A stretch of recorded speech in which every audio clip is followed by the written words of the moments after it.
Bonjour à tous et bienvenue sur notre antenne pour notre habituelle émission intitulée Pleine Page. Aujourd'hui, nous recevons Marcel Grelet pour son dernier ouvrage.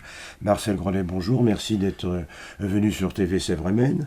Bonjour. Bonjour, vous qui venez de Vendée, je crois. Oui. Mais c'est pas si loin. Oh, c'est pas si loin. Et on va essayer d'en profiter avant d'être totalement confinés. Il paraît que cette menace pèse sur nos épaules. Alors, Marcel Grelet, je voudrais tout d'abord vous entendre sur votre ancienne profession, ancien métier, qui est celui d'agriculteur. Et de l'agriculture à la littérature, comment ça se passe ? Oh, ça se passe naturellement, avec l'envie, tout simplement. Mais je veux dire, on ne manie pas un stylo ou un ordinateur comme, je ne sais pas moi, un tracteur ou... Si, non. ça se mène avec la réflexion. Ah, d'accord, je n'ai pas regardé. Alors, racontez-nous un petit peu cette transhumance, en quelque sorte. La transition s'est faite naturellement. J'avais le goût de la lecture, et puis, de fil en aiguille, j'admirais les gens qui écrivent, et puis j'ai voulu essayer de les imiter. Alors, l'imitation est sans doute très pâle, mais bon, j'ai réussi à publier quelques livres. Alors, vous avez commencé par un premier livre, bien entendu, Oui. Comme tout auteur qui se respecte. Et ça s'est passé comment pour le faire connaître, pour le faire publier, pour trouver un éditeur? C'est pas si simple quand on n'est pas parisien ou accoquiné à un clan quelconque. Oui, j'ai envoyé tout simplement à un éditeur national et un régional. Le régional l'a accepté. Oui. C'est un régional qui est disparu depuis. On a fait le livre. Le succès a été modeste, parce que quand on est inconnu, c'est difficile de devenir illustre. Oui. Et donc, voilà, ça s'est vendu un petit peu. Il était plein d'imperfections, comme les livres actuels que j'écris certainement, parce que s'il n'y a plus de marge de progrès, il vaut mieux arrêter d'écrire, je crois. Oui, voilà, tout simplement. Puis après, ça s'est enchaîné avec d'autres maisons d'édition. Oui. Il s'intitulait comment, votre premier ouvrage? Alors, mon premier ouvrage, c'était Les Griffes du Goulag. C'était audacieux, je m'en rends compte, parce que je parlais... Du Goulag. Du Goulag. Parler de la Russie, notamment du Goulag, dans la période de la perestroïka, c'était certainement osé, surtout que je n'étais pas du tout initié. J'ai dû lire, m'informer pour écrire là-dessus, mais bon, a priori, je m'en suis à peu près sorti, quoi. Mais qu'est-ce qui vous a fait choisir ce thème-là, qui est un thème politique en fait. Oui, mais c'était un fait divers, tout simplement. En 1973, j'avais entendu à la radio qu'un routier est-allemand avait tenté de franchir le rideau de fer avec son camion. Il avait été arrêté, bien sûr, et après, je ne sais pas ce qu'il était advenu de lui, mais j'ai transposé ce fait divers sur un routier français qui allait charger près de Saratov, en Guiane, parce que Saratov était un territoire fermé du fait d'une zone grande productrice d'armement. Donc, il allait charger près de Saratov, et là, il tente de ramener clandestinement dans le camion la secrétaire chargée des documents à l'export, qui certainement était intéressée par une fuite à l'ouest. Oui. Et malheureusement, ça ne se passe pas comme prévu. Ils sont arrêtés entre les deux Allemagnes, extradés par Berlin vers Moscou, jugés, envoyés chacun dans un goulag. Et c'est au moment de la perestroïka, quand l'évolution du goulag, Gorbatchev, parce que les informations parviennent quand même à l'intérieur du goulag, etc. Et ça se termine au moment de la chute du mur de Berlin sur une note d'espoir. Oui. Très bien. Il y a un petit fond d'espionnage quand même, non? Pas vraiment, non. C'est vraiment les sentiments qui ne sont pas récompensés à la hauteur de leurs ambitions. De leurs ambitions. Donc voilà pour le premier roman de Marcel Grelet. Et puis, du premier, nous allons passer au dernier. Et le dernier, c'est toujours La Terre des Landes. Des Lavandes. Des Lavandes, excusez-moi. Et La Terre des Lavandes, toujours chez le même éditeur d'ailleurs maintenant. Non, là c'est là, chez City Édition, un éditeur qui diffuse un peu nationalement, donc un peu plus important. City Édition. Alors La Terre des Lavandes, c'est tout autre chose que la Russie et que le goulag, Marcel Grelet. Et on vous écoute un peu là-dessus, parce que je crois que là, on retourne un peu vers les territoires. Vers les territoires, absolument, tout avec un petit fond quand même de politique internationale, puisque il s'agit c'est un peu historique quand même, donc il s'agit des Espagnols qui venaient couper la lavande. Donc j'ai choisi 1948, ce n'est pas par hasard, parce que suite à la guerre, le gouvernement d'union nationale, qui comptait des communistes dans ses rangs, n'entretenait pas de relations, ou tout au moins pas de bonnes relations avec le gouvernement de Franco qui gérait l'Espagne. Oui. Et la frontière était en théorie hermétiquement fermée. Bon, il passait des gens clandestinement pour venir travailler en France. C'est sûr, oui. Et à partir de 48, notre fin 47, les communistes ayant quitté le gouvernement, il y a eu un accord au début, je crois que février 48, qui autorisait les Espagnols à venir travailler en France, soit à titre définitif, certains se sont fixés à cette époque pour reconstruire la France d'après-guerre, soit pour faire des saisons, et jusque dans les années 70, voire même 80, il y a des saisonniers qui ont traversé la frontière, cueillir les haricots verts, cueillir les fruits, les légumes, et entre autres la lavande. Et donc j'ai placé le départ en Galice, quand le père veut envoyer ses enfants, alors que le fils n'y tient pas particulièrement, veut envoyer ses enfants en France, parce qu'ils sont exsangues et il y a vraiment besoin d'argent. Donc, et Magda accompagne son frère et les voisins, ils viennent couper la lavande. Il y avait peu de femmes qui venaient. Magda, qui est une héroïne, évidemment, de votre roman. Alors, nous sommes 48, nous sommes sous Franco, si j'ose dire. Sous Franco, absolument. Si je puis me permettre cette expression. Oui. Voilà. Et alors, ça ne doit pas être simple. Il laissait partir comme ça. Si, parce que l'Espagne était économiquement exsangue. Et il les laissait faire, oui. Même, il délivrait des passeports à certains ressortissants. Et c'était suspicieux parce que les gens redoutaient qu'il envoie des émissaires pour le renseigner dans les pays étrangers. Voilà.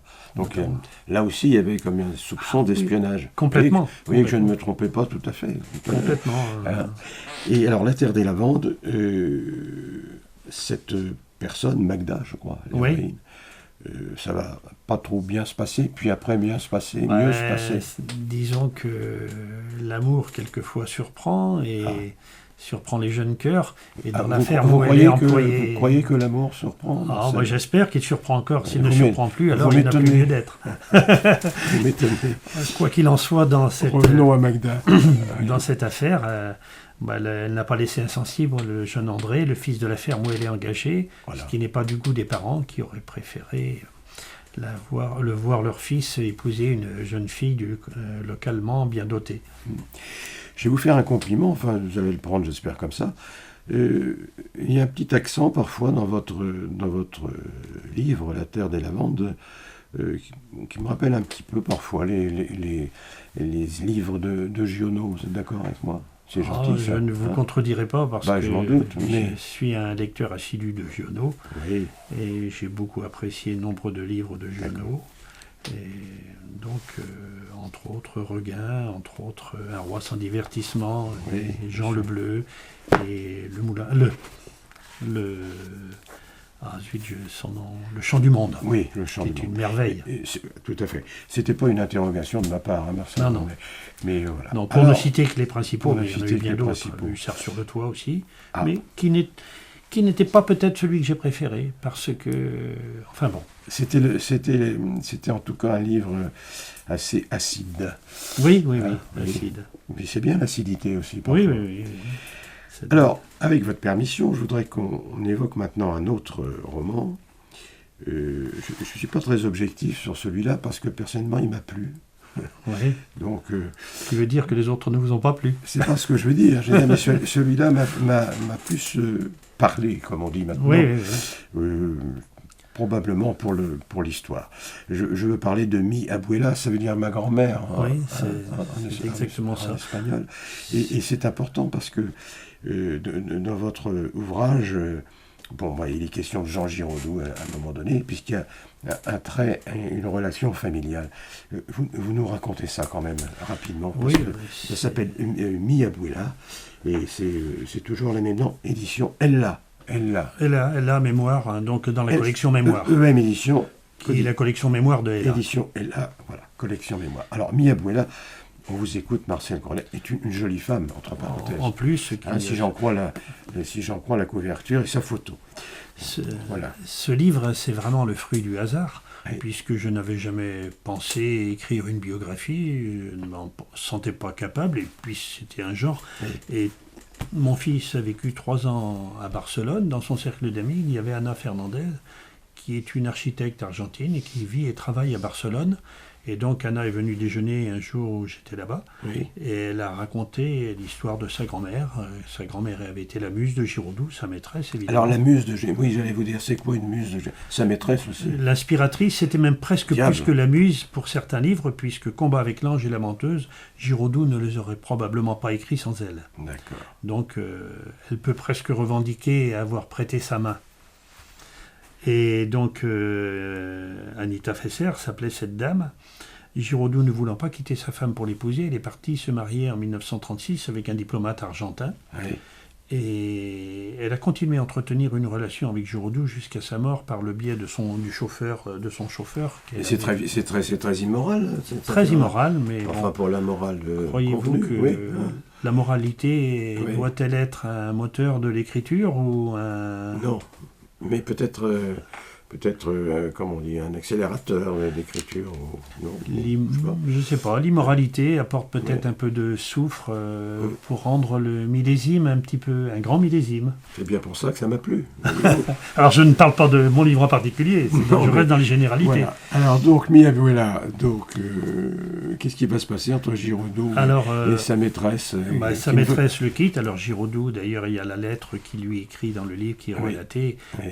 au moment de la séparation, et Giraudoux savait écrire des textes enflammés, mais il savait aussi enchaîner les maîtresses, donc il a trouvé une remplaçante rapidement. Néanmoins, c'est une très belle lettre, et en fait la maîtresse s'en va, et elle vit en Argentine, et Anna, pour revenir au lien avec Anna Fernandez qui m'a apporté l'histoire, Anna, c'est la fille de l'employé de maison.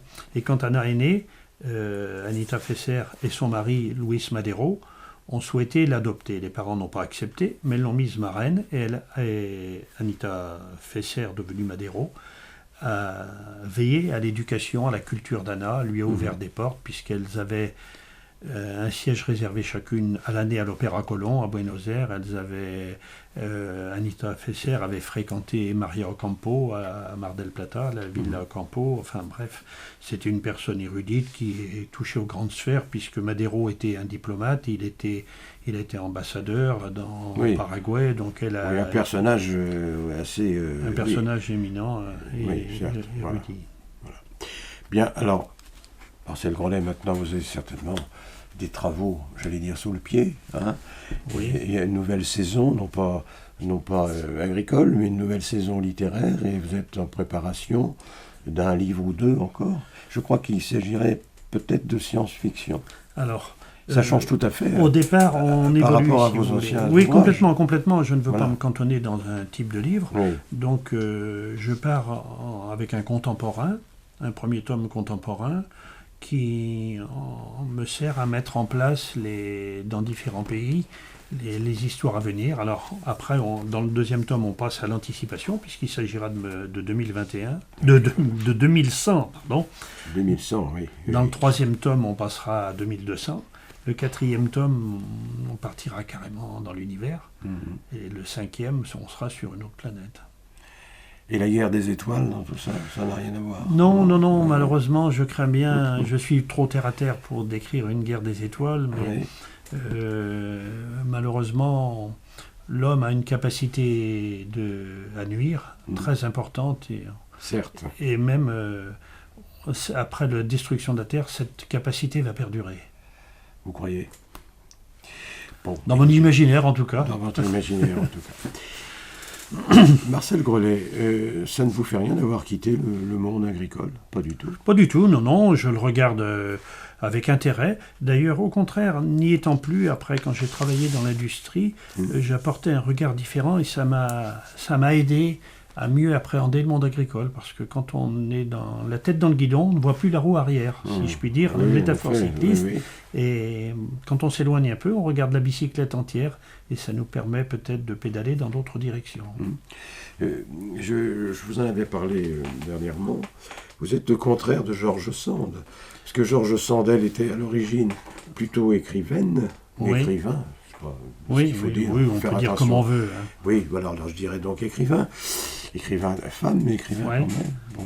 Et puis, elle s'intéressait beaucoup après à l'agriculture. Elle a fait le Oui. parcours inverse de vous. Alors, George Sand, ça lui a été reproché d'ailleurs dans la controverse avec Émile Guillaumin. Voilà. George Sand, c'était le regard bourgeois, presque condescendant, sur l'agriculture. Oui. Alors, il y avait des personnages très bien mis en place, comme la petite Fadette, etc., qui étaient très bien écrits. À cette époque, elle avait une écriture presque avant-gardiste, comme la personnalité qu'elle était. Mais ce regard, disons que quand les premiers écrivains paysans ont pris avec Émile Guillaumin et avec... il y a eu Henri Pourrat aussi, et un autre, et Lucien Gachon. Quand les premiers écrivains paysans ont pris un peu le contre-pied de cette vision et ont voulu s'approprier de la littérature paysanne, vue par les propres acteurs. Oui. Et c'était là où il y a eu un tournant, et ça a été intéressant. Et ça a été un petit peu le tournant, le départ, enfin, ou au moins la justification de notre association des écrivains paysans. Alors j'y viens justement, Association des écrivains paysans Et artistes, et artistes, qui est une association nationale. nationales. Et dont vous êtes secrétaire, par conséquent, national du même coup. Oui, Et alors, qu'est-ce qu'on fait dans cette association? C'est réservé aux anciens paysans, aux non, paysans pas du tout, pas actuels? du tout. Non. Ah bon. À toute personne qui s'intéresse au milieu rural, c'est peut-être, on a dans nos On n'est rangs pas beaucoup obligé d'enseignants. de savoir planter des poireaux pour faire Absolument partie de... pas. Donc on a beaucoup d'enseignants. Il suffit d'avoir porté un regard et d'y porter un regard à travers un écrit pour être admis. Alors bien sûr, quelquefois, c'est très intéressant parce que les membres sont de divers horizons et c'est très éclectique dans la pensée. Alors, ce n'est pas toujours plus facile à gérer parce que pour la présidente, quelquefois, ils font jongler entre mais ça se passe plutôt bien et ça nous permet de nous retrouver, de poser un regard sur certains thèmes, notamment à travers des écritures partagées. Disons que, alors je ne sais pas ce que ça va devenir définitivement. Il y aura au moins des textes publiés sur le blog ou sur le blog, pardon, pas le blog, le lapsus avec sur les ambitions. Voilà, tout à fait. Alors dans cette association d'artistes paysans, il y a des peintres, il y a des sculpteurs, et bien entendu des écrivains. Ce qui nous intéresse, nous, à Pleine Page, c'est plutôt l'aspect littéraire, les écrivains, donc. Et vous préparez, comme chaque année, une réunion nationale et annuelle. La prochaine, c'est-à-dire en 2021, ça se passera dans notre bonne ville de Clisson. Absolument. Donc, alors c'est gentil ça pour nous. Hein, mais, écoutez, moi Clisson, j'habite pas loin, quand même à une vingtaine de kilomètres. C'est un endroit que j'aime beaucoup, de par son histoire, de par le lieu. La nature est très injuste parce qu'elle ne dote pas tous les endroits du même charme. Certes. Et Clisson est plutôt bien doté. En plus, il y a l'histoire avec l'architecture de l'architecte Lemot et ce parc magnifique de la Garenne-Lemot, sur le bord de la Sèvre. Il y a aussi eu... Puis la Garenne, c'est un nom de lapin aussi. C'est un nom de lapin. Donc on est dans nous n'allons pas trop extrapoler sur la nature des lapins, mais il y a aussi les anciens studios du Manège Enchanté qui sont reconstruits, réhabilités après l'incendie. Oui. Et réhabilité de belle manière, je pense. L'architecture extérieure a été préservée et c'est très important. Donc ça abrite maintenant un autre genre d'art, le Hellfest, mais tout ça contribue à faire de Clisson un centre d'intérêt national. Eh bien, on va vous souhaiter une bonne réunion, une bonne assemblée générale des auteurs paysans, artistes et agricoles, appelons ça tout ça comme vous voulez. Simplement, je voulais ajouter que dans cette association nationale, et bizarrement, les écrivains dont vous êtes n'écrivent pas pas beaucoup, à ma connaissance, sur le monde agricole. La preuve, vous faites des autres sujets qui ne sont pas du tout ça. Enfin, quand même, il y a toujours un fil conducteur. Mais pas nécessairement. Il suffit d'avoir consacré un ouvrage à l'agriculture alors qu'il y a beaucoup d'autres écrivains qui ne deviennent pas du monde agricole et qui s'emploient à écrire des livres, livre sur ce monde agricole ancien, vous savez. Pas toujours. Pas toujours, non. Il y a des tas d'écoles même littéraires là-dessus. Oui, alors bon, on peut L'essentiel, c'est de faire un roman qui fonctionne quand on fait du roman. Et là, tous les délires sont permis. Quand on veut faire quelque chose d'historique, quelquefois, il faut faire attention à ne pas faire de contresens ou d'anachronisme. D'accord. Et c'est ce que vous ne faites pas, bien entendu. J'essaie de en faire. Merci en tout cas d'avoir accepté d'être ici à TV Sèvres-et-Maine, de rejoindre notre émission Pleine Page. Et puis on vous souhaite évidemment un bon succès pour vos livres. Je rappelle le dernier, La Terre des Lavandes, aux éditions Terre d'Histoire City, je crois. La collection Terre d'Histoire aux éditions City. Aux éditions City. Merci de nous avoir suivis et rendez-vous bien sûr le mois prochain. Merci de m'avoir invité.